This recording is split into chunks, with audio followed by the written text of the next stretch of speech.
At Christmas dinner, my mom handed out gifts to everyone, except me. She said, "Good daughters get rewards." I opened my purse, placed a car key on the table, and said, "That's fine, I'll go get my gift outside," with my new family. Christmas dinner at my mom's house was supposed to be a tradition. She insisted on cooking everything herself, even though we always offered to help. She'd complain the whole time about how tired she was, how ungrateful we were, how much she sacrificed, but she still expected all of us to show up, smile, and pretend nothing was ever wrong. This year I almost didn't go. I had a pit in my stomach since Thanksgiving, when she made a snide comment about how I never contribute to the family, even though I was the one who paid for most of the groceries that night. But Christmas was always important to my younger brother Max, and I didn't want to make things worse for him. So I showed up, dressed nice, holding a bottle of wine and a tin of cookies I knew she wouldn't eat but would judge me for not bringing if I hadn't. Everyone else was already there when I walked in. My mom, my stepdad Ron, Max, and my cousin Lisa with her 2 kids. The air smelled like roasted turkey and too much cinnamon, and the fake cheer in the room was thick enough to choke on. Mom barely glanced up. "Oh, you came," she said, just like that. Not hello, not Merry Christmas, just a passive-aggressive jab wrapped in cold indifference. I smiled tightly. Of course I did. We ate. We exchanged the usual small talk.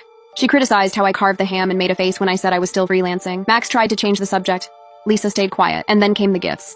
She stood up, dramatically wiping her hands on a napkin like she was finishing a Broadway performance. "All right, time for a little something for everyone," she said, in that syrupy sweet voice she used when she wanted to feel powerful. She handed Max a new smartwatch. Lisa got a designer tote bag. Even Lisa's kids got fancy toys. Ron received a personalized grill set, and then she sat back down. No box for me, no gift bag, not even a card. I waited, thinking maybe she forgot, that it was some weird oversight. She met my eyes and said, loud enough for everyone to hear, "Good daughters get rewards." The room went silent. Max looked horrified. Lisa stared at the floor. Ron pretended to sip his wine. I felt something break inside me. Not snap, break, quietly, like something that had been hanging on by a thread for years had finally just let go. I reached into my purse, my hand shaking slightly, and pulled out a single item, a car key. I held it up for a second, then placed it carefully on the table in front of me. "That's fine," I said, my voice steady in a way that surprised even me. "I'll go get my gift outside, with my new family." Then I stood up, took my coat, and walked out the front door. I didn't look back. Not when I heard Lisa gasp, not when Max called my name, not when I heard my mom scoff under her breath like she was the one who'd been wronged. I just kept walking to the car parked in the driveway, a white hybrid SUV with a big red bow on top. Inside, waiting for me, was someone who had taught me what real family felt like. And that night was just the beginning of everything that changed. The moment I closed the car door, a warm hand reached over and gently squeezed mine. "You okay?" Jordan asked softly. His voice had that calming steadiness I always needed after being around my mom for more than 10 minutes. I nodded, staring straight ahead, blinking fast so I wouldn't cry. "Yeah, I think I finally am." Jordan wasn't just my boyfriend. He was the first person who ever made me feel chosen. Not out of obligation, not out of guilt, but because he actually wanted me around. We'd been together for a little over a year, and even though we weren't engaged yet, his parents had already embraced me like one of their own. That car parked in my mom's driveway wasn't just some dramatic statement. It was a Christmas gift.